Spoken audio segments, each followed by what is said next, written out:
그러면 제1세션은 언론, 제2세션은 정치 사회적 소통의 문제입니다. 제1세션 발제부터 시작을 하도록 하겠습니다. 이의원 사무처장께 먼저 마이크를 넘기도록 하겠습니다.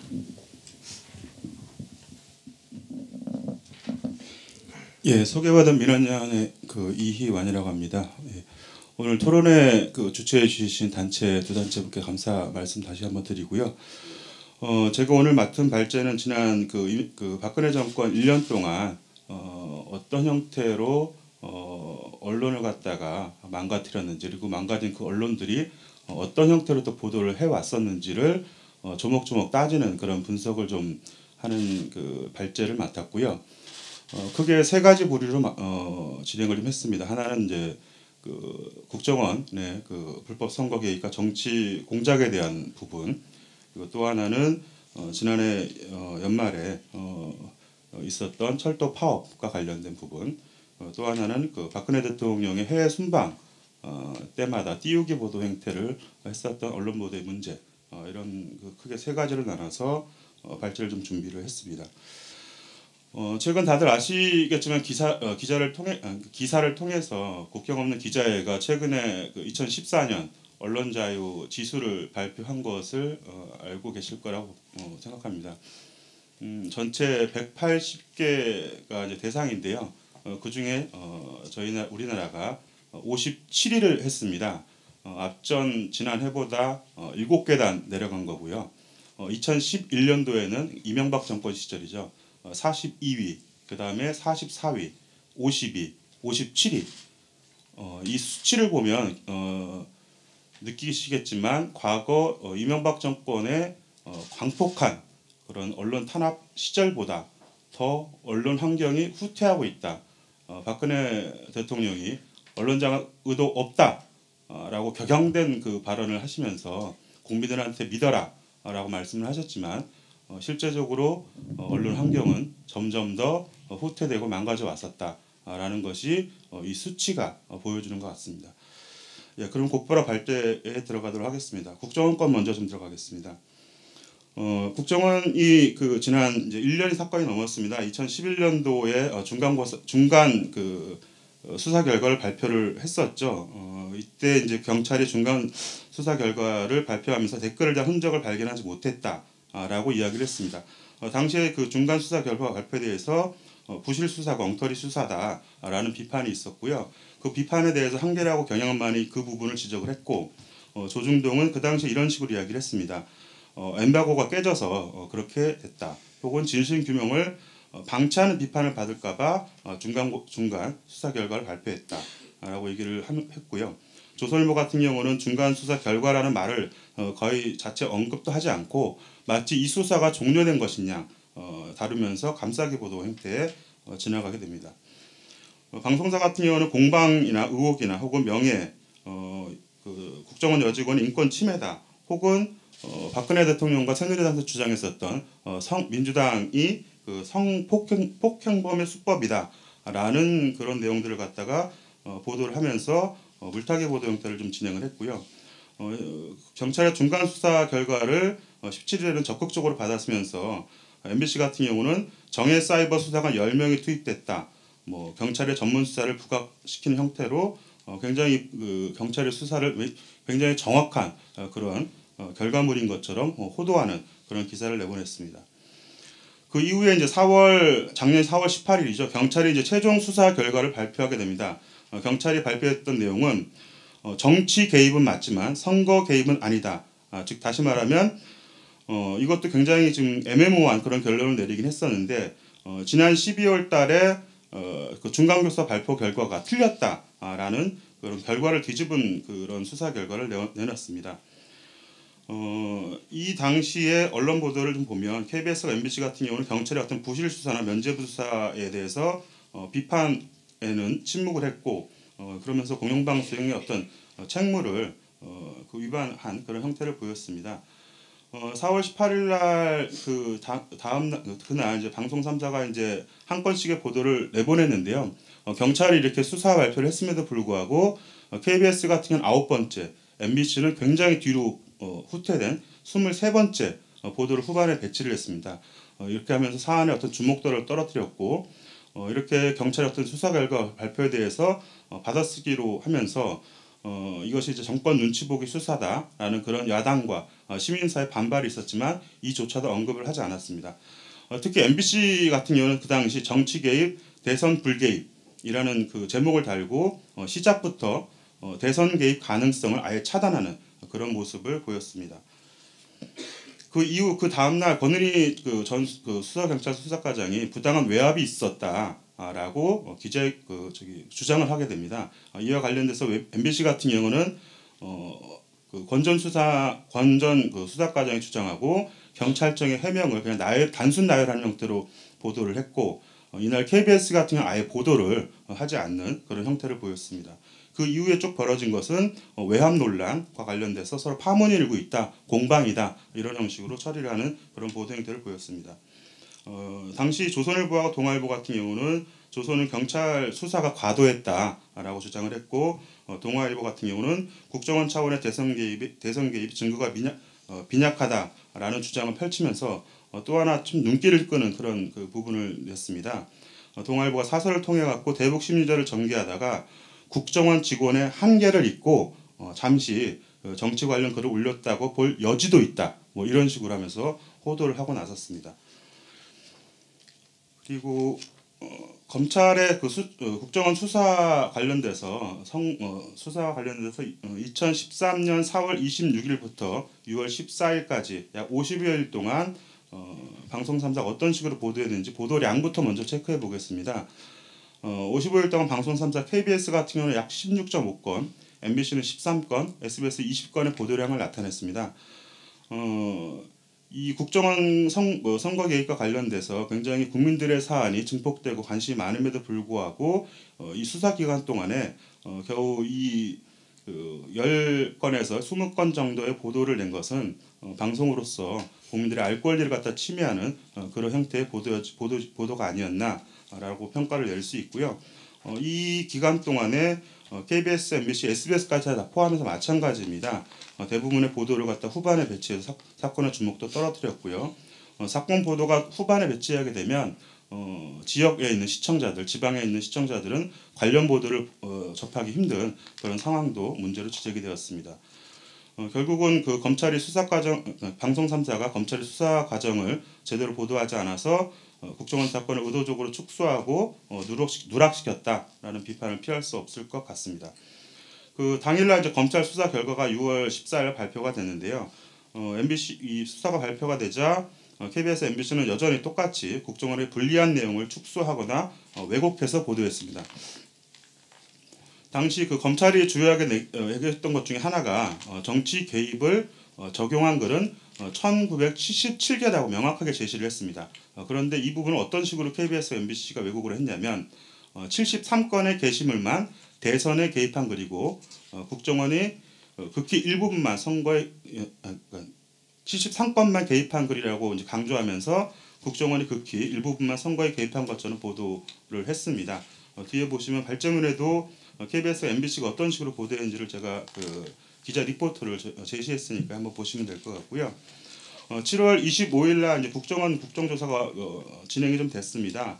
이때에는 야당 의원들이 댓글 삭제, 동영상이라고 하면서 CCTV를 공개를 했습니다. 이 CCTV는 굉장히 그 당시에 파란이 되었었던 그런 사건이었죠. 그래서 해당 동영상이 공개됨으로 인해서 경찰이 국정원 댓글 사건을 은폐 시도했다는 의도를 확인할 수 있는 그런 굉장한 결정적인 증거였습니다.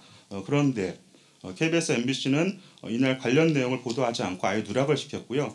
그냥 싸움, 공방, 격전 뭐 이런 식의 전쟁 용어 등을 사용하면서 그냥 희석시키는 그런 보도 형태를 보였습니다. 이 와중에 국정원 사건이 벌어지고 있는 와중에 가장 큰 논란이 됐었던 게 또 하나가 NLL 관련된 논란이죠. NLL 논란이 6월달 작년 6월달을 중심해서 벌어졌는데요. 6월 24일 날 이제 그 국정원이 불법적으로 그 NLL 관련된 그 발언록을 이제 공개를 하게 됩니다. 그 전후로 해서 방송 3사의 보도 행태가 굉장히 이제 달라지게 되는데요. 국정원 보도 관련된 부분들은 누락시키거나 축소시키거나 물타기하거나 외면했었던 반면에 NLL과 관련된 부분들은 적극적으로 보도하면서 보도 순서도 탑으로 보도하고 내용까지도 굉장히 왜곡된 형태의 보도를 하면서 국정원 사건을 아예 증발시켜버리는 그런 보도 행태를 내놨습니다. 특히 24일 날 국정원이 보관문서를 일반문서로 전환해서 일방적으로 배포를 했었는데요. 이때 KBS가 내놓은 보도가 굉장히 가관입니다. 그날 앵커 멘트가 이런 내용이었습니다. 노무현 전 대통령이 지난 2007년 남북 정상회담 당시 서해 북방 한계선 NLL을 바꿔야 한다고 말한 것으로 드러났다. 사실 아니죠. 사실이 아님에도 불구하고 앵커가 마치 사실인 것처럼 기정사실화해서 보도를 했고요. 이와 관련돼서 여러 차례 항의를 했으나 KBS는 이 부분과 관련돼서 전혀 사과나 이런 내용들을 하지 않았습니다.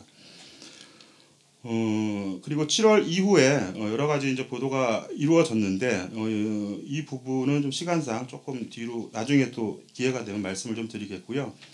국정원 사건과 관련돼서 국정조사가 시작되는 와중에 원세훈과 김용판 그 최대 증인들이죠. 청문회에 참석을 했습니다. 다들 기억을 하시겠지만 당일날 이 두 분께서 증인 선서를 거부를 하게 되죠. 그럼에도 불구하고 방송 3사는 이 원세훈과 김용판이 증인 선서 거부를 했었던 것에 대해서 전혀 비판하거나 언급을 제대로 하지 않고요.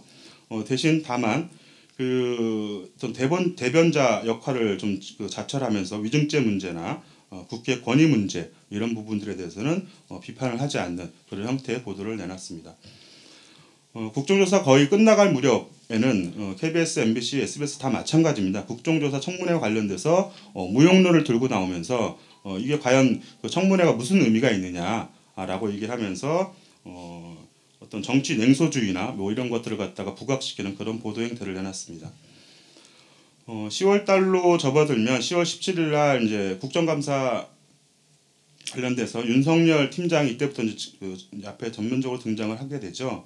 이때 윤 팀장이 국정원 직원 3명을 긴급 체포하고 5만 건이 넘는 그 선거 관련 글을 올리고 자동 리트윗했었던 국정원 직원들을 어떤 흔적을 발견을 하게 됩니다. 그리고 원세훈 그 전 국정원장 관련돼서 공소장을 변경을 하게 되죠. 근데 이런 사건이 벌어진 이후에 윤 팀장의 상부 보고를 누락했다고 보직 해임하고 업무에서 배제시키는 그런 일이 벌어졌습니다. 이와 관련해서 윤 팀장은 서울지검장에게 4차례나 구두 보고를 했으나 야당에 이용당할 것이라고 난색을 표명하는 바람에 수사를 위한 불가피한 선택이었다. 그래서 팀장 전결로 했다 이렇게 주장을 했습니다. 그런데 방송 3사 특히 KBS, MBC 같은 경우는 이 부분에 대해서 제대로 보도하지 않았고요. 윤 팀장의 독자 행동이다. 그리고 규정을 위반했다. 그리고 특별수사팀이 사전 보고를 하지 않았다라는 그런 형태의 그 새누리당과 청와대의 어떤 주장을 그대로 이어받아서 그런 보도 행태를 내보냈습니다. 그리고 그 21일이죠. 21일 날 윤 팀장이 황 장관, 그러니까 그 황교안 법무장관이 수사 외압과 관련돼서 무관하지 않다라는 증언을 했습니다. 이 증언은 어떤 거냐면 윗선의 지시가 있었다라는 그런 증언입니다. 그런데 이와 관련돼서도 방송 3사 같은 경우는 항명, 갈등, 하극상, 초유의 검찰 내분 뭐 이런 식으로 하면서 논란을 가중시켰고요. 이 국정감사장에 나왔었던 황 장관의 수사 외압 증언이 철저하게 침묵되는 보도하지 않았죠. 이런 형태로 진행이 됐었고요. 특히나 이날 조 지검장이 눈물을 이제 흘렸다라고 하면서 감성적으로 자극하는 그런 보도를 내보내는 그런 행태도 보였습니다. 이후에 이제 방송 3사가 이제 새누리당이 이 부분과 관련해 대선 불복이다, 뭐 참여정부 배후설이다, 그리고 MB 그 내분 사태다, 항명 사태다 등등의 주장을 했었던 것들을 거의 뭐 앵무새처럼 읊조리면서 보도를 했었던 것이 나타났습니다.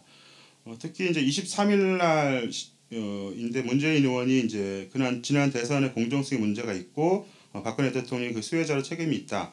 검찰 수사에 대한 외압은 현 정권의 책임이다라는 그 요지의 성명서를 발표했는데요. 이날 이제 새누리당의 대선 불복 프레임을 계속 주장을 했고 이걸 그대로 받아서 언론들이 보도를 했습니다. 이날 이제 조중동도 마찬가지 그런 보도 행태를 내보냈고요. 시간이 얼마 없어서 조금 발제문을 중간중간에 좀 이야기를 하도록 하겠습니다.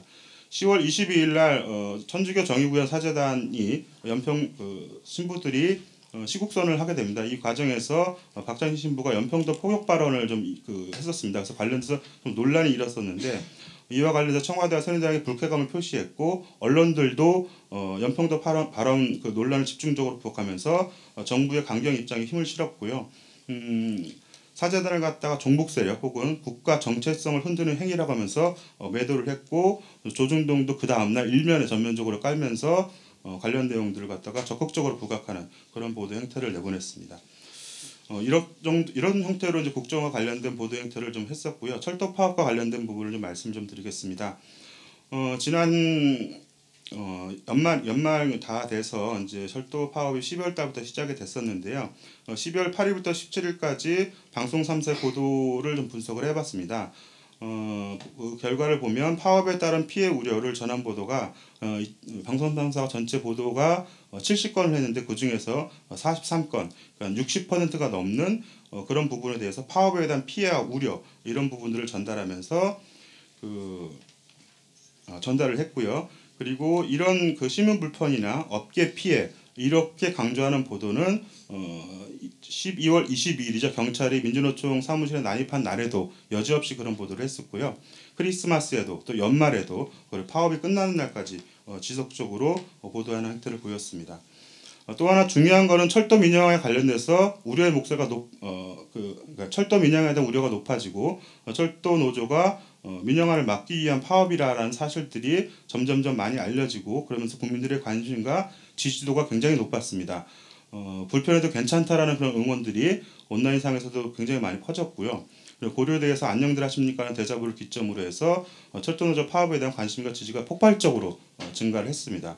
그리고 여론조사도 그거를 그대로 말해줬고요. 여론조사도 60%가 넘는 사람들이 철도 민영화를 반대하는 그런 여론은 나타났습니다.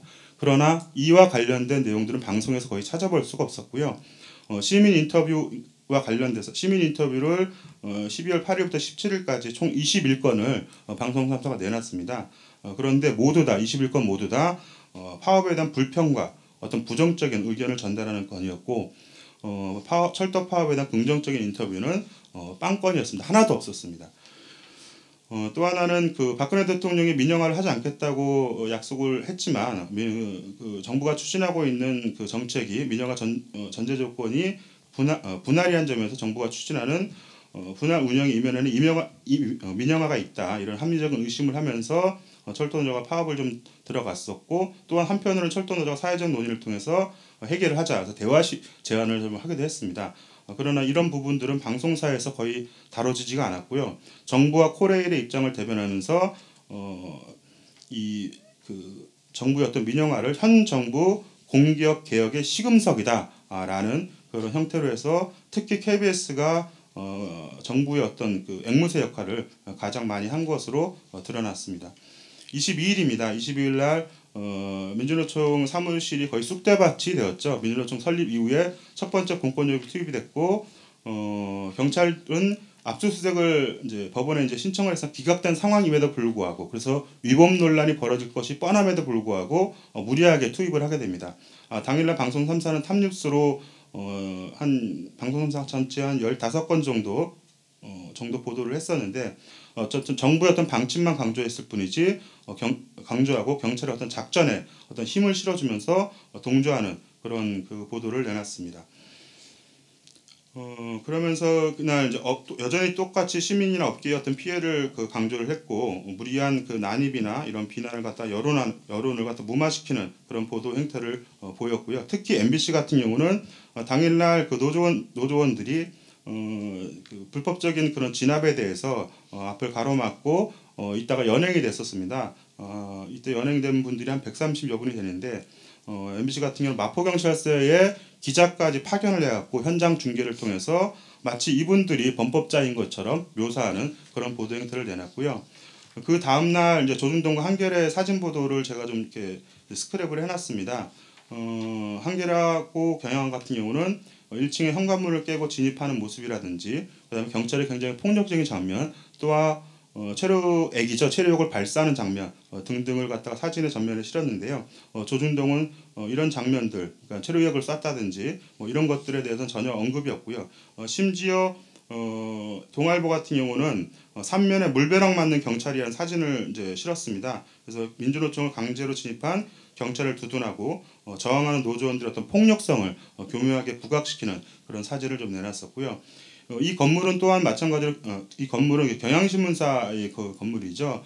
이와 관련해서 언론노조 시민단체에서 경향신문을 난입을 하면서 거의 12시간 동안 건물을 장악하면서 신문 제작에 큰 어려움을 겪게 만들었습니다. 이와 관련돼서 경향신문이 사설까지 내면서 여러 가지 비판을 했음에도 불구하고 방송사나 혹은 조중동 등에서 혹시 자기네 건물들이 이런 식으로 폭력적으로 경찰에 의해서 훼손되고 기사를 갖다 만들어내는데 이런 그 영향을 받았다면 자기네들이 굉장히 그 일면에 대대적으로 보도했을 텐데요. 경향신문 관련된 건에서는 거의 언론 자유를 침해했다라는 그런 지적은 거의 그 바닥에 서지 않았습니다. 또 하나는 정권의 방송의 눈치 보기였는데요. 이철 코레일 사장이 철도 파업에 지지를 하고 관련돼서 여러 가지 그 액션도 취하면서 기자 방송사나 이런 쪽에서 섭외 요청을 받게 됩니다. 그러나 돌연 KBS하고 YTN, 채널 A 등이 갑자기 그 출연을 갖다 취소시키는 일방적으로 통보하는 그런 형태를 좀 해왔습니다. 마지막으로 박근혜 대통령 해외 순방 부분을 짧게 이야기를 하겠습니다. 박근혜 대통령이 해외 순방을 갈 때마다 공중파 같은 경우는 굉장히 성과를 띄우고 문화 외교니 창조 경제니 이런 따위의 수식어를 사용하면서 띄우기 보도 형태를 해왔었는데요. 요번 지난 제가 이제 발제를 모니터를 한 부분은 이제 지난 유럽 순방을 했을 때의 형태입니다.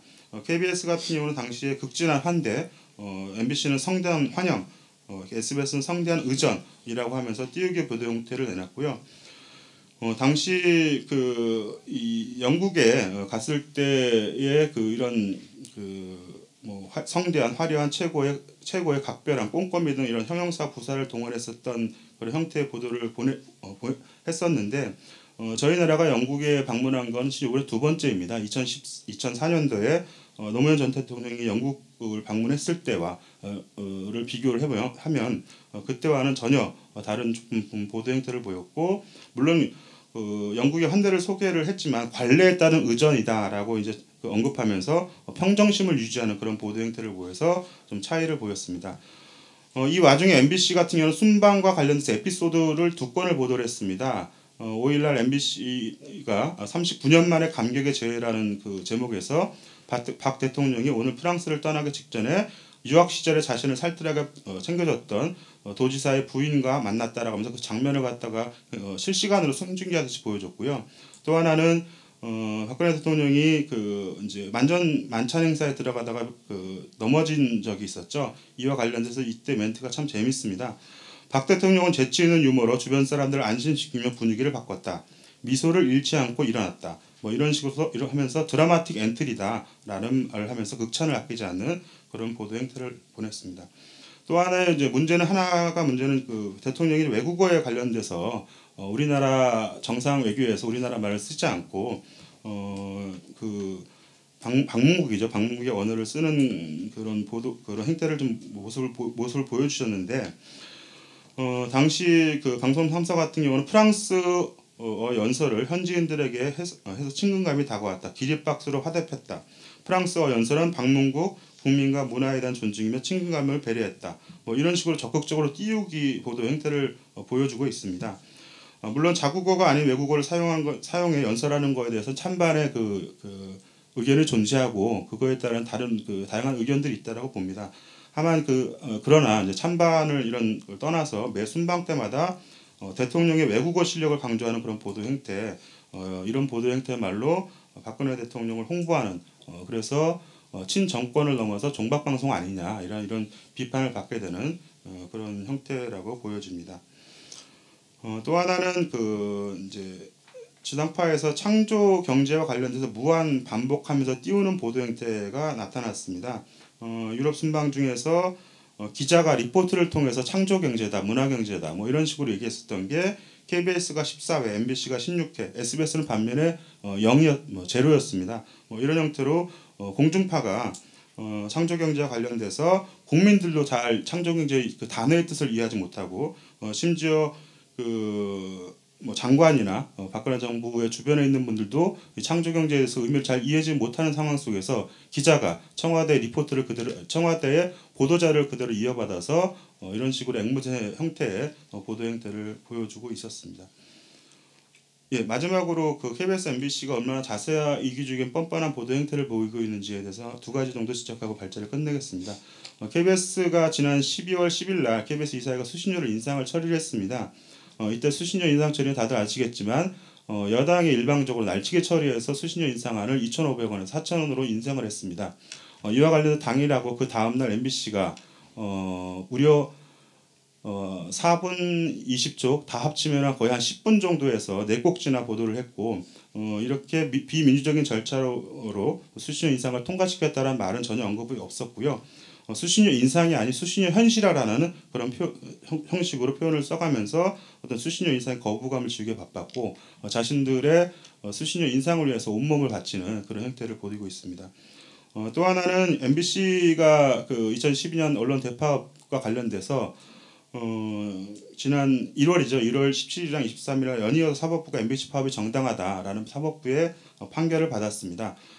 그럼에도 불구하고 MBC 그 뉴스데스크에서 법원의 판결을 갖다가 무시하고 폄훼하는 그런 보도 형태를 내놓으면서 자신들이 저질렀었던 그 언론 장악이나 그리고 언론 노동자에 대한 탄압 이런 부분들에 대해서는 전혀 언급하지 않는 그런 이중적인 그런 모습을 보였습니다. 이상으로 발제 마치겠습니다.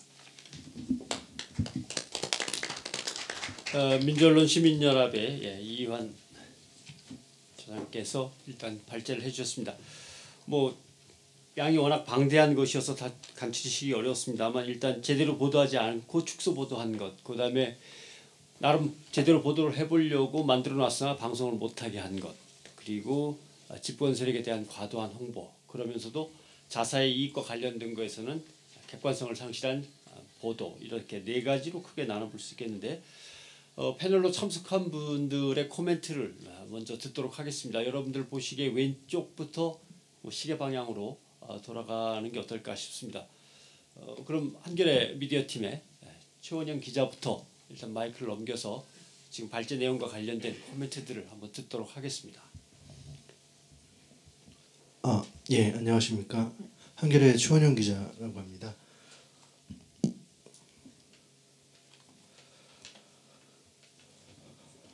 이번에 토론 준비하면서 저도 많이 놀랐는데요. 1년 사이에 굉장히 많은 일들이 압축적으로 있었구나 라는 거를 이완 처장님 발제를 통해서 다시 한번 좀 확인할 수 있었고, 그동안 있었던 보도 행태에 관련된 팩트들은 지금 발제하신 내용들이 다 나와 있기 때문에 구태여 다른 팩트들을 더하거나 이럴 필요는 없을 것 같고요.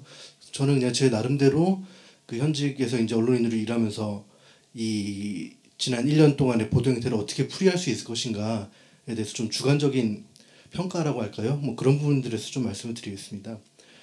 오늘 조간신문을 보니까 박근혜 정부 1년을 평가하는 기획들이 많이 실렸더라고요. 여러 군데에서 대북 안보는 점수를 잘 주는 반면에 보수 신문들도 이제 불통에 대해서는 지적하는 부분들이 꽤 있었는데, 제가 보기에는 이제 불통이란 부분들은 좀 약한 표현인 것 같고, 그 내용을 정확하게 평가를 하자면 지지하지 않는 세력을 철저하게 무시했다, 이렇게 평가를 하는 게 훨씬 더 맞다고 생각을 합니다. 그 박 대통령의 대선 득표율이 51%였는데 말하자면 여기 속하지 않는 비판 세력이나 혹은 지지하지 않는 세력들에 대해서는 그 일정한 프레임 속에 몰아넣고 이들의 목소리를 들리지 않게 하는 것, 이런 부분들에 좀 노력을 해오지 않았나, 이런 생각을 좀 갖고 있고요. 그 지금 발제에도 나와 있지만 지난 1년 동안 정치사회에서 가장 중요한 이슈로 꼽혔던 게 국정원 선거 개입 사건인데, 정부 여당에서는 이에 대해서 이제 국정원의 대북 심리전 활동이었다라는 부분들을 계속 좀 이어가고 있습니다. 근데 이 속에서 저는 굉장히 상징적인 의미를 좀 읽을 수가 있는데요. 국정원이 국내 인터넷 안에서 국내 누리꾼들을 대상으로 대북 심리전 활동을 했다라는 내용은 거꾸로 해석을 하자면 그 누리꾼들 가운데 상당수가 북한의 간첩이거나 아니면 북한 간첩의 주장에 영향을 받은 세력이거나 이렇다는 거를 좀 전제하고 있다고 좀 받아들일 수가 있거든요. 근데 이런 주장을 계속 이어나가고 있다는 거는 결과적으로는 이제 정부 여당에서는 51대 48로 나타난 이 지지와 비판 세력의 구도가 일종의 내전 상태로 받아들이고 있는 것이 아닌가 이런 의심을 좀 하지 않을 수가 없고요. 그 댓글 활동을 통해서 여론에 관여한다는 국정원의 활동 내용에서도 볼 수 있듯이 그 내전은 이제 여론전의 성격을 강하게 띠고 있다고 생각을 합니다. 그렇다면 박근혜 정부 1년 동안 언론이 했던 역할이라는 게 결과적으로는 이런 여론전의 어떤 전사로서 활동을 했던 게 아니냐 저는 좀 이런 생각을 많이 하고 있고요. 여기에는 이제 뭐 3대 세력을 꼽을 수가 있을 텐데 옛날부터 정치 권력을 선도해왔던 보수 신문들이 일단 가장 중요한 세력이라고 할 수 있을 것이고 이들이 전 정부와의 긴밀한 협력 관계에서 탄생시킨 종편 채널이 있을 것이고요. 그리고 이명박 정부 때의 거침없는 언론 장악 시도 때문에 그 기능이나 가치가 많이 망가진 공영방송 이 세 가지 세력을 이 여론전 수행의 주된 세력으로 꼽아도 무리가 없지 않겠나 생각을 합니다. 이 내용들은 지금 이시영이 발제해 주신 요 발제 내용에 담긴 팩트들만으로도 확인할 수 있는 부분이고요. 이 보도 행태들도 제가 아까 말씀드렸던 제가 의심하고 있는 박근혜 정부의 기본 기조와도 상통하는 철저한 무시라고 할 수 있을 것입니다. 그래서 지금 보도 내용들만 봐도 그 51%에 속하지 않는 48%에 대해서는 이 사람들의 말이 전혀 보도 내용에 등장하지 않거나 아니면 그 최소한의 저널리즘을 갖추기 위한 기계적 균형을 필요로 할 때만 손톱만큼씩 등장하는 부분들을 좀 많이 발견할 수 있다고 봅니다. 그리고 좀 길어지는데 죄송합니다. 이 언론이 이처럼 정치 권력이 여론전을 대리 수행하는 이유가 뭘까 생각을 많이 해봤는데 이 부분들은 뭐 최근에도 지적이 많이 되듯이 뭐 이명박 정부 7년차 이런 말들도 나오고 있는데요. 기본적으로 박근혜 정부가 언론 정책에 대해서 어떤 적극적인 태도나 정책 기조를 내세우진 않았지만 그 이명박 정부 때 만들어진 언론 장악 기조를 사실상 그대로 이어가고 있는 것이 아니냐 생각을 합니다. 박 대통령은 집권한 뒤에 그 틈만 나면 방송 장악 없다 이렇게 얘기를 했고 그 방통위원장을 맡고 있는 이경재 위원장도 이 부분들을 틈만 나면 반복을 하면서 언론 자유가 잘 지켜지고 있다고 강조를 하고 있습니다. 또 종편을 보면 가끔 언론 자유가 이 정도로 성숙했구나 라고 느껴질 때도 있습니다. 그런데 냉정하게 따져보면 이런 현상 뒤에는 그 자사이기주의와 결합한 언론의 자발적 굴종이 있다고 생각을 하거든요. 언론이 정치 권력이 찍어내리지 않아도 언론이 알아서 자사의 이익이나 또는 그 언론사 내부의 중요한 위치를 맡고 있는 사람들의 그 자신들의 이익을 위해서 언론의 기능을 손쉽게 포기하고 굴종하는 모습들이 많이 보이지 않나 이렇게 생각을 하고 있습니다. 끝으로 하나만 좀 덧붙이자면 이거 역시 좀 상징적인 의미를 갖고 있는 현상이라고 생각을 하는데요. 그 정부 여당은 언론에 개입하지 않는다고 말을 하지만 다양한 루트를 통해서 이제 적절한 개입을 하고 있다고 보여지고 그 부분들은 이제 공영방송이나 최근에 YTN 같은 경우에 그 내부에서의 어떤 비판, 반발 이거를 또 찍어내려는 방식 이런 데서 좀 드러나고 있다고 봅니다. 여기 하나 덧붙이면 방송심의가 있습니다. 그 미디어 담당을 하는 저한테는 사실 목동 방송회관에 가서 방통심의의 이 심의 내용을 보는 게 굉장히 좀 괴로운 일이거든요. 그 심의 내용을 보다 보면 제가 알고 있는 저널리즘이라는 게 과연 맞는 건가라는 생각도 많이 들 때가 있고 지금 보면 방통심의 같은 경우에는 우리 사회에 언론은 이러이러해야 된다라는 메시지를 계속 주고 있습니다. 방송심의 결과들 최근에 나온 것들을 거칠게 반영을 해서 얘기를 하자면 언론은 정부로부터 해산 심판 청구를 당한 정당의 대변인과 단독 인터뷰를 하면 안 됩니다. 그리고 방송에 단독 등장한 패널이 지자체장들을 종북이라고 비난해도 진행자가 추임새만 잘 넣으면 별 문제가 되지 않습니다. 때로는 진행자가 추임새를 넣지 않아도 그 프로그램이 정치 패러디 성격이 있다라고 주장하면 문제가 없습니다. 공산주의자인 항일 음악가를 집중 조명하는 건 안 되지만 신의 이력이 있는 한국전쟁 영웅을 미화하는 것은 문제가 없습니다. 이처럼 심의에서 취사 선택과 이중잣대를 가지고 방송 심의를 전행을 하고 있는데 그 방향은 단 하나로 모아집니다. 정권에 불리한 내용을 방송해서는 안 된다. 저는 이 말 말고는 이 취사 선택과 이중잣대를 구분할 수 있는 기준을 찾지 못했습니다. 네, 알겠습니다. 여기까지 하겠습니다. 네, 한겨레 신문 최원영 기자의 코멘트를 들어봤고요. 이번에는 서울대 한규석 교수께 마이크를 넘기도록 하겠습니다. 네, 안녕하십니까. 꼼꼼하게 굉장히 그 최근에 논란이 됐던 그 주제들을 잘 대한 언론 보도를 잘 정리해 주신 그런 발제문이라고 생각을 했습니다. 근데 사실 저는 이 발제문을 받고 좀 당황스러웠던 게 되게 저희 교수들 보고 와서 토론을 하라고 그러면 되게 뭐 논문에 대해서 와서 토론을 하라고 그러시는 거라서 거기에 보면 뭐 이론이 있고 무슨 뭐 계량적인 뭐 그런 게 있고 거기에 뭐 그거에 대해서 뭐 방법론적으로나 이론적으로 뭐 토론을 한 이런 거를 저희들이 익숙한데 이거는 조금 발제문은 좀 저희들이 익숙한 그런 발제문하고는 많이 차이가 있어서 이것이 제가 토론할 수 있는 그런 발제문이지 좀 사실은 좀 확실치는 않았는데요. 이건 아마 제 생각에는 KBS나 지금 조선일보나 이런 데서 와서 토론을 하셔야 될 것 같은데 어쨌든 저는 뭐 사회과학자이기 때문에 기본적으로는 사회과학자의 입장에서 여기 계신 분들은 아마 대부분은 뭐 언론에 몸담고 계신 분들이시거나 아니면 이제 언론 관련 시민단체에 몸담고 계신 분들이실 테니까 저는 이제 사회과학자로서 사회과학자의 그런 시각에서 발제문에 나왔던 내용에 대해서 관련이 있는 말하자면 사회과학 그 여러 가지 연구 결과들에 근거해서 잠깐 말씀을 드리는 게 더 맞지 않을까 그렇게 생각을 해서 뭐 그런 식으로 좀 준비를 해봤습니다. 뭐 그게 결국 제가 할 수 있는 게 유일하게 뭐 제가 할 수 있는 게 그런 거기 때문에 그래서 이 토론 이 그 발제문의 주제는 결국은 이제 한국 언론의 문제에 대한 것인데 저는 기본적으로 사회과학자 입장에서는 이 발제문에 나온 그 주제의 문제는 결국은 이제 한국 언론에 존재하는 어떤 극단적인 이념적인 대립과 어떤 양극화 그리고 이거 그 다음에 일반적으로 우리가 일반 사회 전반에 걸쳐 존재하는 이념적인 어떤 양극화와 또 거기에 어떤 그 기생에서 살아갈 수밖에 없는 어떤 보수 진보 언론들의 어떤 그런 그 생태계 언론 생태계 여기에 원인이 있지 않은가 그렇게 생각이 듭니다. 발제자께서는 이거를 이제 정권하고 뭐 유착한 보수 언론과 공중파 내지는 뭐 공영방송의 문제로 이렇게 원인을 그렇게 지적을 하셨지만은 사실은 뭐 지금 대통령 지지율을 보면은 뭐 한 55% 60% 사이로 왔다 갔다 하고 있는데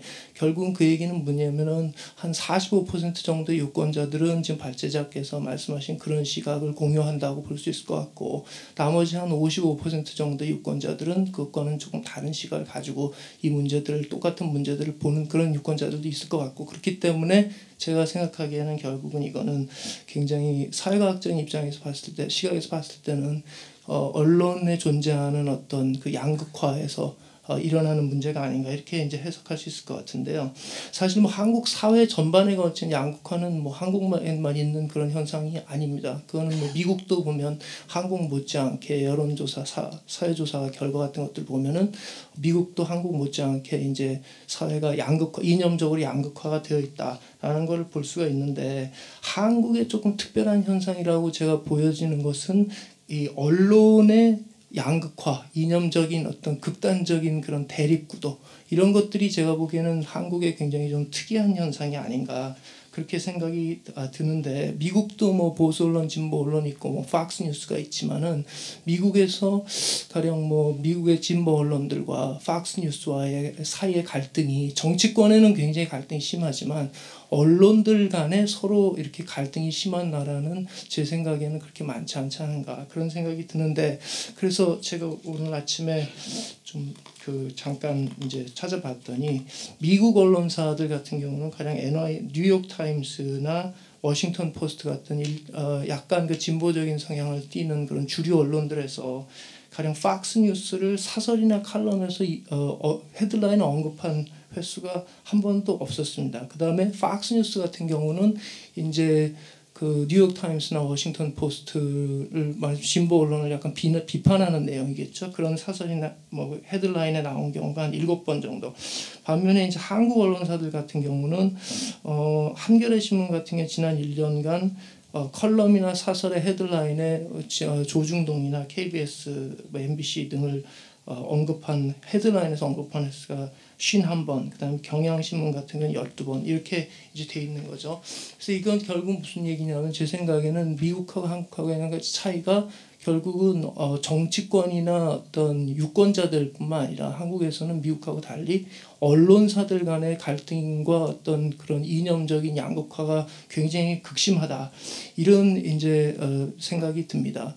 그래서 왜 그럼 이런 언론사들 간의 극단적인 갈등이 한국에는 존재할까? 이걸 한번 생각해 볼 필요가 있을 것 같은데 결국은 이러한 어떤 이념적인 극단적인 그런 이념적 갈등 때문에 결국 어떤 진보 언론이건 보수 언론이건 간에 자체 그 내부적인 어떤 건설적인 비판마저도 수용할 수 없는 그런 구조가 이제 자기들의 어떤 잘못 자체를 전혀 이제 수용하거나 인정할 수 없는 그런 구조가 되는 것 아닌가 그렇게 이제 생각이 되는 거죠.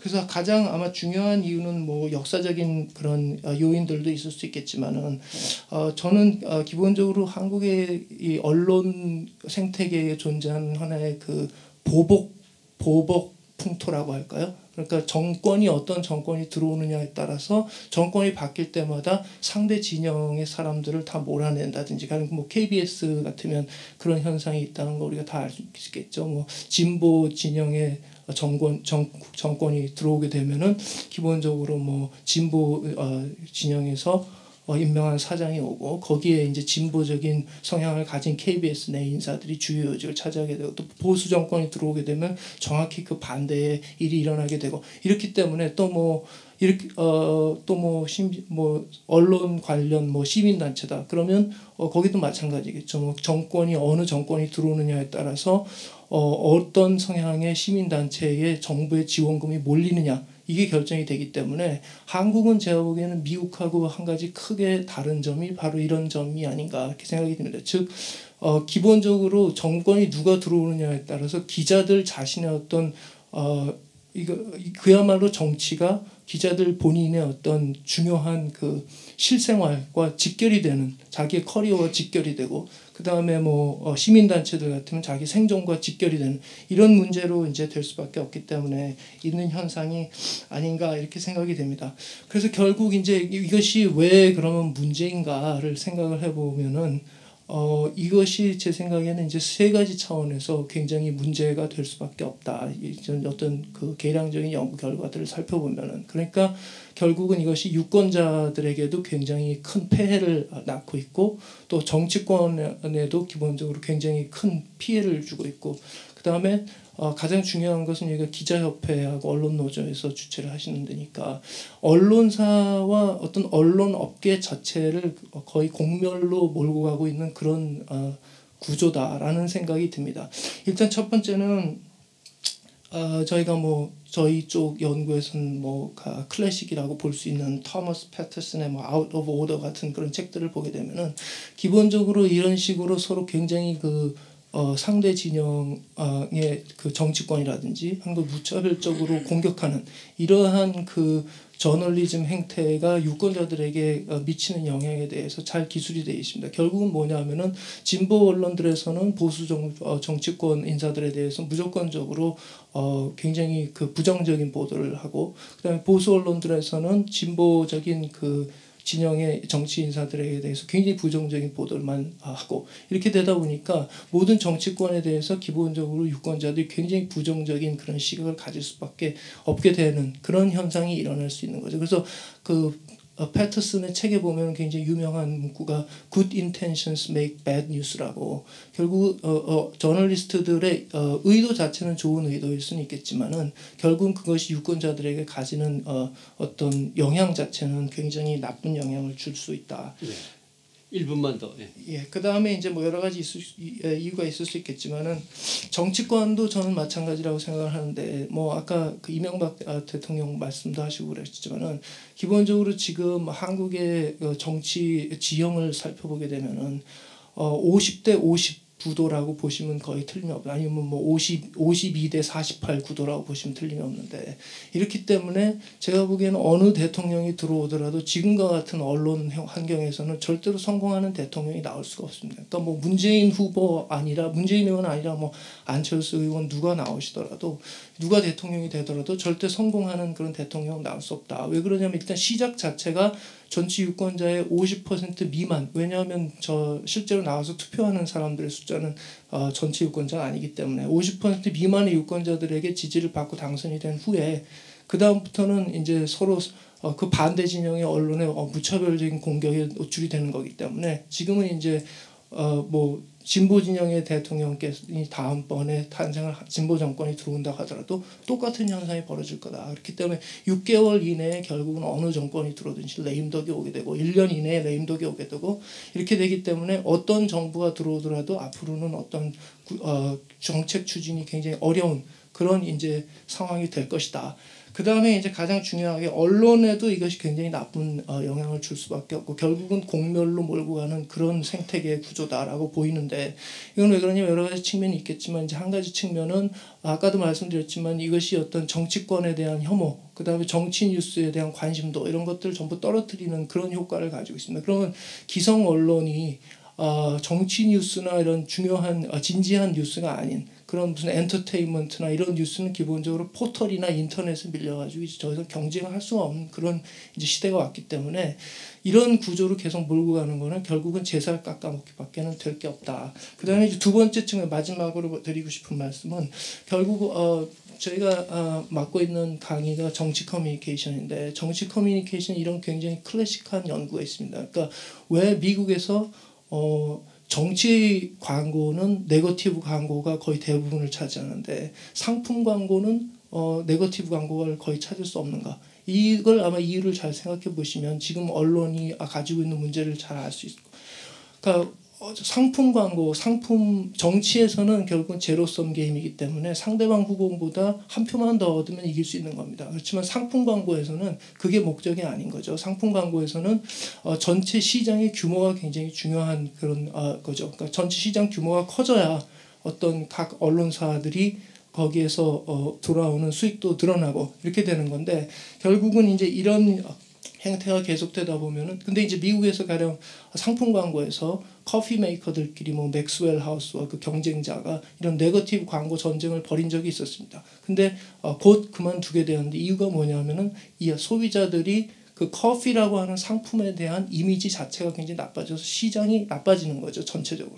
그럼 지금 한국의 언론의 상황이라는 건 결국 그런 상황이 아닌가.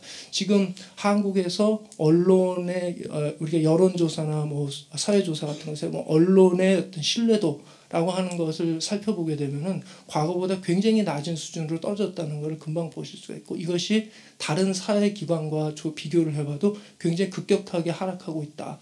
그리고 굉장히 낮은 수준이다. 이런 것들을 살펴봤을 때 결국은 지금 이 상황에서 진보와 보수 언론이 뭐 중앙일보, 한겨레 신문이 요즘에 뭐 사설 비교하기, 뭐 컬럼 비교하기 이런 하는데 저는 이런 것들이 점점 늘어나야 되지 않는가. 결국은 이제 서로 상생의 길을 모색하는 거는 더 이상 어떤 선의의 문제가 아니라 결국은 이제 지금 점점 이제 열악해지고 있는 미디어 환경에서 시장 환경에서 결국은 생존의 문제로 될 것이다. 그런 생각을 해봤습니다. 네.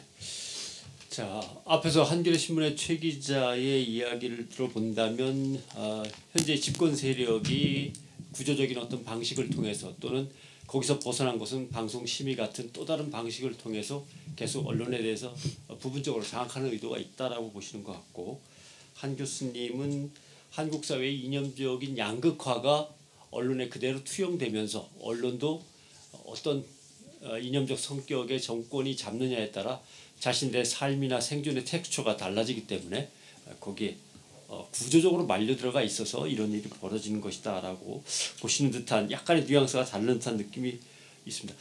자, 이번에는 참여연대 안진걸 처장한테 마이크를 넘기도록 하겠습니다. 네, 안녕하십니까. 되게 좋은 토론이라고 생각합니다. 근데 이제 한 교수님 말씀 들으니까 그런 면이 있는 것 같아요. 그래서 저희도 그런 부분들을 좀 시시때때로 간과하는 면도 있는 것 같습니다. 근데 이제 다만 시민사회에서의 언론 문제에 대한 접근은 예를 들면 뭐 참여연대가 진보적 시민단체인 건 분명한 사실이죠. 그럼 제가 언론에 예를 들면 진보적인 의제를 진보적인 방향으로 다뤄줄 것을 요구하고 있느냐? 그렇지는 않다는 거죠. 저는 지금도 뭐 사석이든 공적이든 기자든 언론사 만났을 때 한 번도 진보적으로 보도해달라고 부탁해 본 적이 없습니다. 그냥 사실대로만 보도해 주라. 뉴스 가치가 높으면 보도해 주고 아니면 우리가 노력해야지 뭐 이거죠. 근데 한국 사회 언론의 최대 문제점 저는 그런 이념 간의 갈등이 언론에 투영되는 것도 분명한 사실이지만은 팩트 보도를 하지 않는다, 균형 보도를 하지 않는다는 게 저는 가장 중요한 문제라고 생각합니다. 그러니까 진보에게도 보수에게도 쓴소리도 하고 그냥 치우치지 않게 보도하면 언론에 대한 불신이 이렇게까지 생기지는 않았겠다고 생각하는데요. 그런 점에서 이해한 처장이 그런 팩트 보도나 균형 보도가 상실된 현실을 저는 잘 지적했다고 생각합니다. 지난 박근혜 대통령 취임 1년 생각해 보면 저는 가장 언론 분야 토론이니까요. 뒤에 우리 그 김은국 TBS 보도국장님께서 정리를 잘 해놓으셨더라고요. 저는 이 언론 분야의 1년의 가장 상징적인 사건은 기자회견 자체를 하지 않았다라는 거 생각합니다. 대통령께서. 근데 하도 안 한다고 지적받으니까 올해 1월 달에 했지 않습니까? 정말 저는 제가 지금까지 본 기자회견이 최악의 기자회견이었다고 생각하고 정말 우리 모두 너무 부끄러운 기자회견이었다고 생각하거든요. 정해진 질문에 정해진 답변. 정말 누가 보기에도 각본으로 이렇게 짜가지고 그래서 청와대 출입기자는 도대체 어떤 사람들인가 이런 연구를 하게 됐습니다. 저는. 그래서 누가 출입했는 사람도 명단도 막 살펴볼 정도로 어떻게 이렇게 최악 기자회견을 할 수 있는가. 그러니까 뭐 클린턴 아니 뭐 오바마 대통령만 벌써 뭐 수십 번 했다고 하잖아요. 1년에. 근데 단 한 번 한 것도 부끄러운 일인데 그것마저도 각본에 찬 기자회견 했다는 것이 우리 언론 현실이라고 생각합니다. 정말 그 다음에 더 충격적인 사건도 있었죠. 대통령님 안고 싶었어요. 해서 안긴 기자였지 않았습니까? 그래서 그게 언론과 지금 대통령의 관계를 상징적으로 보여준 거 아닌가. 정말 부끄러운 일이라고 생각하고요. 그 다음에 결국 방송을 장악하지 않겠다는 대통령께서 MBC의 안강한 사장, 여당 추천 인사들이 몰표를 줘서 안강한 사장이 가장 MBC를 망가뜨리고 불공정 보도를 했다고 지적을 받는 김재철 체제 연장으로 안강한 사장이 최근에 임명 강행된 건 봐도 이 지난 1년의 이 대통령과 언론의 관계라는 건 정말 최악의 관계였다. 시민사회로서는 기존의 언론의 이런 행태에 대해서 정말 분노하고 비판하지 않을 수 없는 상황입니다.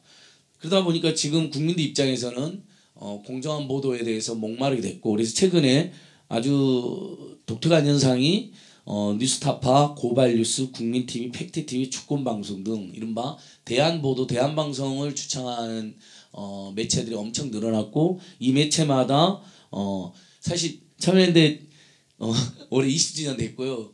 13,000명의 20주년 동안 열심히 노력해서 13,000명의 후원자를 겨우 모았는데 우리 뉴스타파, 뭐 고발뉴스, 국민TV, 팩트TV 하니까 최소한 10,000명에서 2, 3만 명의 후원자를 단숨에 모았더라고요. 그러니까 그것도 유료 후원자들이기 때문에 그냥 뭐 국민적 지지하고는 차원이 다른 정도의 집약력을 보였다고 생각하는데요. 그러니까 그만큼 공정방송에 대한 국민들의 열망이 그런 놀라운 단 1, 2년 만에 이런 분들에게 굉장히 많은 후원과 지지가 모아지는 이런 상황이라고 생각합니다. 그다음에 또 지난 1년 생각해 보면 제가 가장 또 인상적이었던 기자회견 다음 인상적이었던 게 우리 변상욱 사회자님께서도 진행한 바 있었던 우리 CBS의 뉴스쇼라는 프로그램이 있습니다. 간판 프로그램인데 어느 날 다음 아고에 보니까 뉴스쇼를 지켜주세요라는 청원이 올라와 있어요. 그래서 웬걸 했더니 뉴스쇼 같은 뭐 종교방송에서 과도 이사 프로그램을 진행한다 해서 거기에 대해서 뭐 압력이 들어왔다.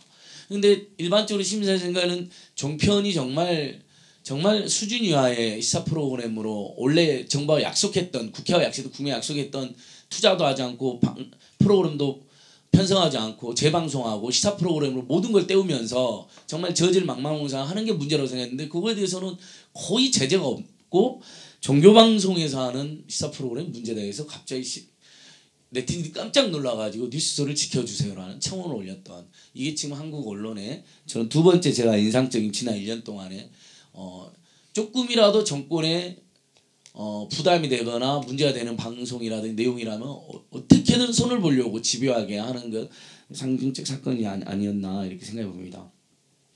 그렇다면 저는 언론에서 지금 그러면 도대체 어떻게 이렇게 나쁜 보도만 하고 있는가, 뭐 상층부 완전히 장악돼서 그렇다고 하는데 최소한 일선 기자들이랑 더 저하고 더 싸워야 되는 거 아닌가, 이런 정말 동시대의 이웃으로서 호소드리고 있습니다. 정말 싸워야 된다.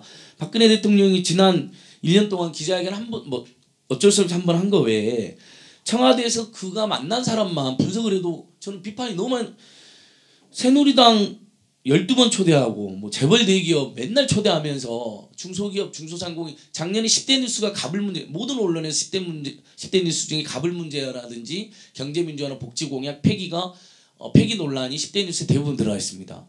근데 그거에 대해서 정작 당사자인 대통령께서 중소기업이나 중소상공인 뭐 갑을 문제에 대해서 일절 언급도 안 하고 지금 오로지 규제, 재벌 대기업에서 규제를 풀어라는 이야기만 하고 있는데 거기에 대한 비판을 찾아보기 굉장히 어렵다는 것이죠. 시장통은 가끔 가더라고요. 근데 시장통에 가서 물건 사고 가던데 심지어 이명박 대통령도 가서 상인들하고 식사를 하면서 이야기를 들었습니다. 하지만 박근혜 대통령은 가서 물건 사는 쇼만 한 다음에 바로 간담회도 안 하고 빠지더라고요. 그건 완전히 사기라고 저는 생각하는데, 근데 그걸 비판하는 기사 자체를 찾아볼 수가 없습니다.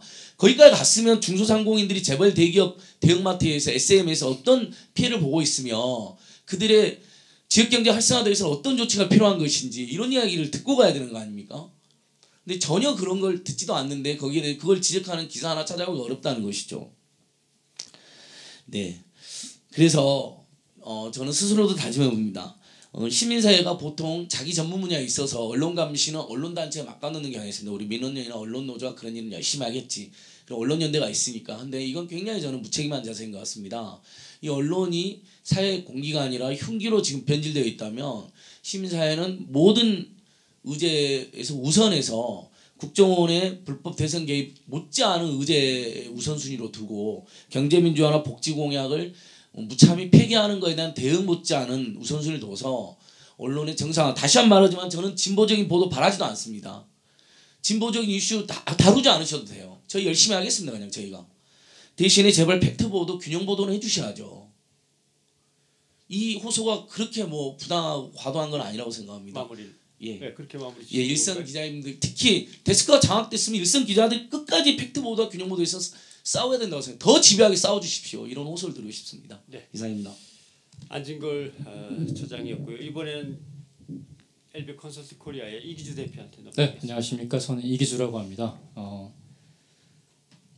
저는 언론인 생활을 좀 했었고요. 언론인 생활하다가 공직 생활 그리고 정당에서 정치권에서도 몸을 담았었습니다. 그래서 제 연배에 비해서는 한국 언론의 어떤 역할이나 색채를 나름대로 다각적으로 겪어본 입장이라고 생각을 해서 이 자리에 불려 나온 것 같고요.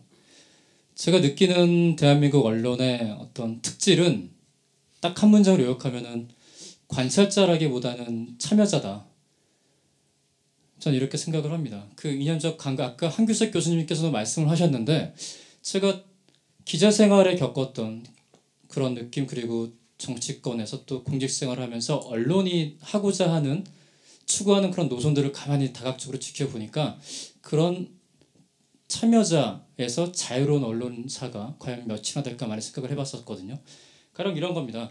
저는 언론학자가 아니지만 제 나름의 이 조어를 만들기는 좋아하는데 대한민국 언론 지형에는 조간신문 증후군이라는 게 있다.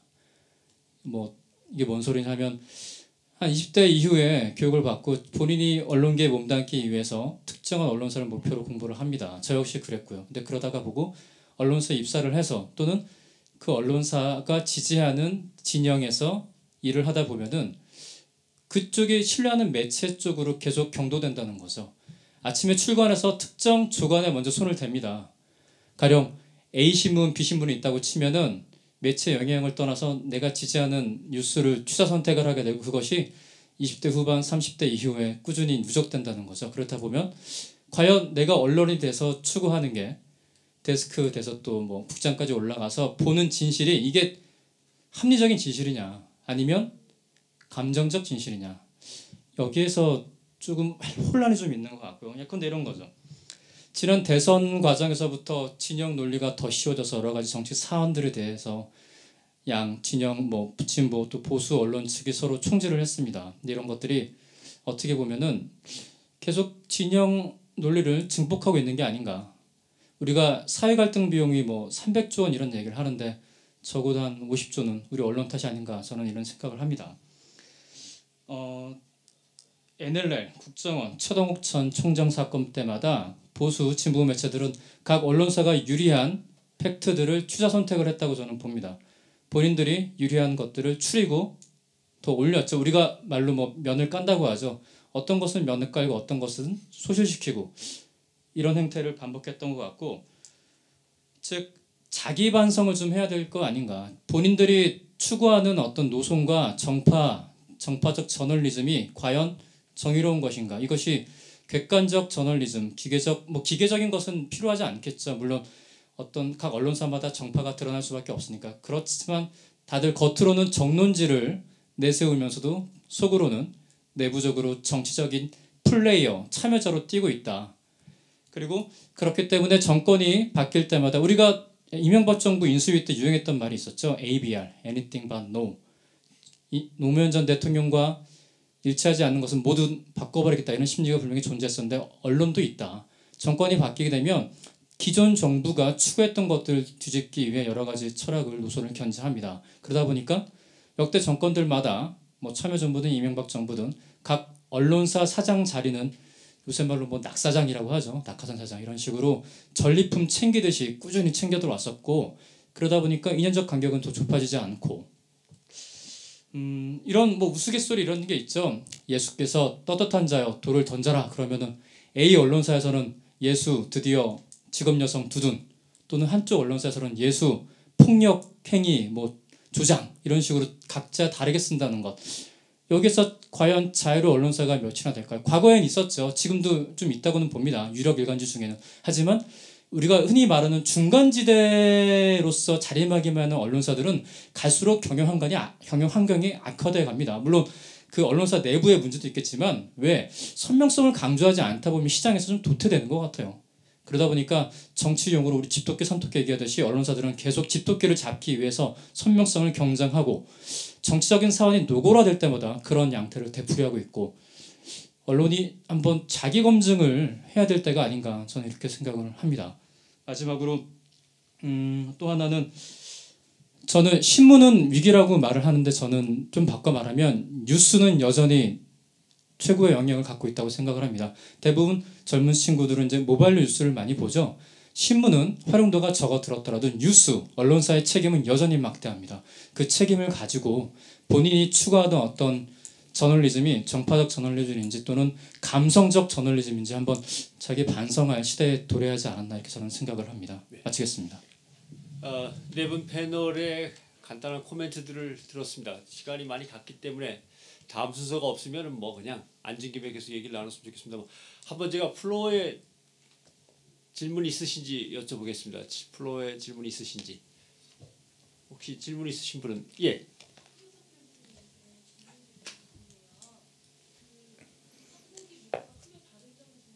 네.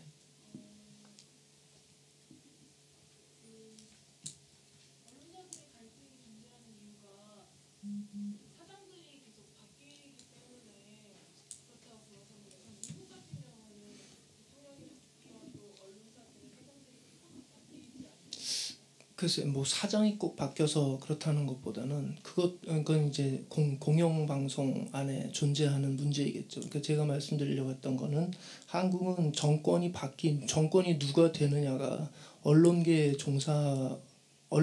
내지는 범언론계에 종사하는 모든 사람들한테는 이건 그냥 정부가 바뀌고 다른 정책을 하는 정부가 들어오고 이런 문제가 아니라는 거죠.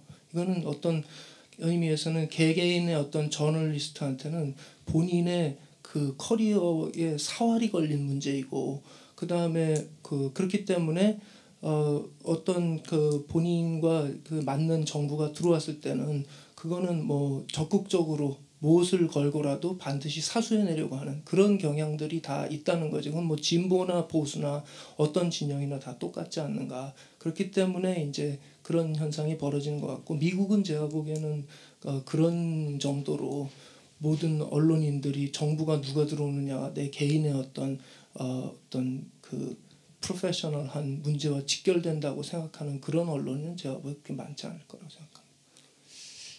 네, 혹시 다른 분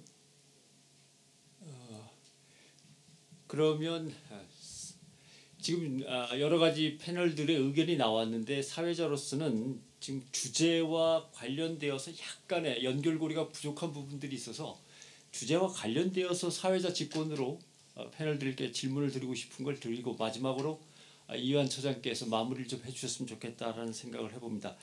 실제로 우리의 주제는 박근혜 대통령 정부 취임 또는 뭐 정부의 1년을 돌아보면서 언론의 문제를 얘기하는 건데 실제로 이념적인 어떤 정부의 성격에 따라서 언론의 행태가 바뀐다라고는 하는데 지금 상황과 지금의 언론의 상황과 박근혜 정부의 이념적인 편향은 과연 상관관계가 있느냐 없느냐를 패널들께 좀 여쭤보고 싶고 또 하나는 뭐 한 교수님이 이 부분을 대답을 해주셔야 될지 모르겠습니다만 노무현 정부 때도 어떤 언론과 정부 간의 갈등이 있고 이념적인 뭔가 이 매치라든가 또는 뭐 상충이 있었다고 한다면 이명박 정부 박근혜 정부 때 벌어졌다. 특히 박근혜 정부 때 벌어진 양상과 노무현 정부 때 벌어진 양상 정부와 언론 정권과 언론의 관계는 어떻게 생각할 수 있는지 이 부분을 좀 여쭤보고 싶습니다. 자 과연 박근혜 정부의 이념적인 편향이나 이런 것 때문에 지금의 언론에서 벌어지는 이런 행태들이 태동된 것인지 그 상관관계에 대해서는 먼저 이기주 대표부터 짤막하게 좀 코멘트를 부탁드리겠습니다. 어찌 보면은 닭이 먼저냐 계란이 먼저냐의 문제라고도 봅니다. 왜냐하면 현 정부의 어떤 이념적인 색깔 때문에 그것을 향한 어떤 가령 이제 언론의 사명이 정권에 대한 비판이기 때문에 더 그런 것들이 치부가 좀 노골화되는 게 아니냐 더 드러나는 게 아니냐 이렇게 볼 수도 있는 시가 있겠지만 저는 그보다 우리 언론이 갖고 있는 내재적 속성이 더 그러하다고 봅니다. 아까 쭉 꾸준히 되풀이 되는 것 같은데 말씀드린 대로 정파적 저널리즘에서 벗어나지 못하고 있기 때문에 본인들이 객관적으로 보는 팩트들조차 취사 선택하게 되고 그런 것들이 어찌 보면 전후 사정에 상관없이 맞물려 돌아가고 있는 게 아닌가 이런 생각도 합니다. 네, 안진걸 처장님.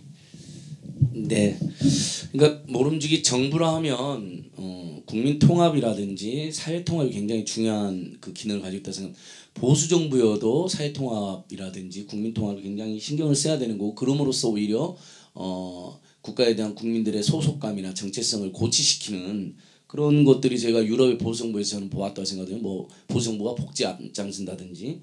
오히려 근데 정부가 그러면서 사회 갈등을 또 조정하는 거죠. 양극단 한국 사회 양극단 사회 경제 양극화뿐만 아니라 양극단의 대립이 있기 때문에 특히 구구라든지 국자의 그런 어떤 극단적인 면은 정부에서 오히려 배제함으로써 그것들을 완화시키는 역할을 정부가 해야 되는데 저는 안 그래도 극단적인 그런 이념 대결에 극단적인 언론 환경이 있는데 박근혜 정부가 교과서 파동처럼 본인들이 직접 나서 사회 통합에 나서는 게 아니라 극우적 시각으로 사회를 재편하려고 하는 여러 가지 무리수를 두면서 언론에게 그것이 악영향으로 종편이라든지 일부 극단적인 성향의 신문들을 더 옳지 않은 방향으로 자극하고 있다. 이런 면에서 박근혜 정부의 책임이 매우 무책이라 무겁다고 생각합니다. 사회 통합이나 갈등을 조정하는 게 아니라 한 극단의 입장을 반영해서 그걸 밀어붙이는 역할을 정부가 하다 보니까 오히려 언론의 이념적 극단성이 더욱더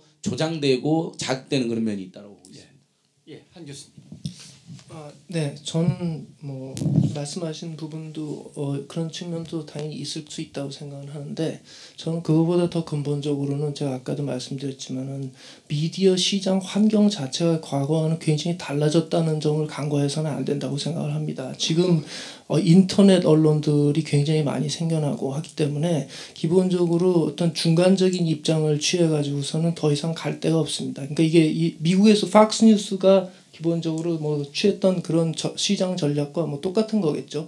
이런 식으로 이제 되기 때문에 모든 저희들이 연구한 결과를 보게 되면은 굉장히 인터넷이나 소셜 미디어에서는 저희가 같은 언론사라도 굉장히 극단적인 보수건 진보건 간에 상대적으로 굉장히 그 극우나 극좌의 성향을 가진 언론사들의 뉴스 기사를 사람들이 소셜 미디어에서 상대적으로 많이 읽고 많이 리트윗하고 이런 현상들이 벌어지는 실제로 그런 언론사들과 일반적인 우리가 보수나 진보 언론사들이라고 하는 언론사들의 트위터 팔로우 숫자 같은 것들을 한번 비교해 보시면은 아마 금방 아실 수가 있을 텐데 이런 현상들이 일어나고 있기 때문에 모든 언론사가 어떤 의미에서는 점점 더 극단적인 극단적인 그런 이념성의 스탠스를 취할 어떤 시장 전략으로서 그렇게 갈 수밖에 없는 그런 현상이 지금 일어나고 있다. 진보건 보수건 간에 그렇게 저는 생각이 듭니다.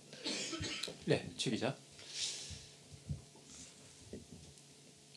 저는 대화와 타협 이런 부분들이 아예 그 대통령의 말 속에서 사라졌다는 것 자체는 이명박 정부랑도 굉장히 비교가 되는 지점이고 그 비판 또는 비지지 세력에 대해서 어떠한 제스처도 취하지 않는다는 점에서 아까 몇 분이 그 미디어 시장의 문제나 언론의 기본적인 정파적 속성에 대해서 말씀해 주셨는데 그 기본적인 있던 문제를 훨씬 뛰어넘는 그 문제를 낳고 있다고 생각을 하거든요. 그 대표적인 게 이제 종편인데 종편이라는 게 이제 기본적으로는 이명박 정부 때 만들어지긴 했지만 실제로 이 종편이 영향력을 발휘하게 된 거는 대선 때부터거든요.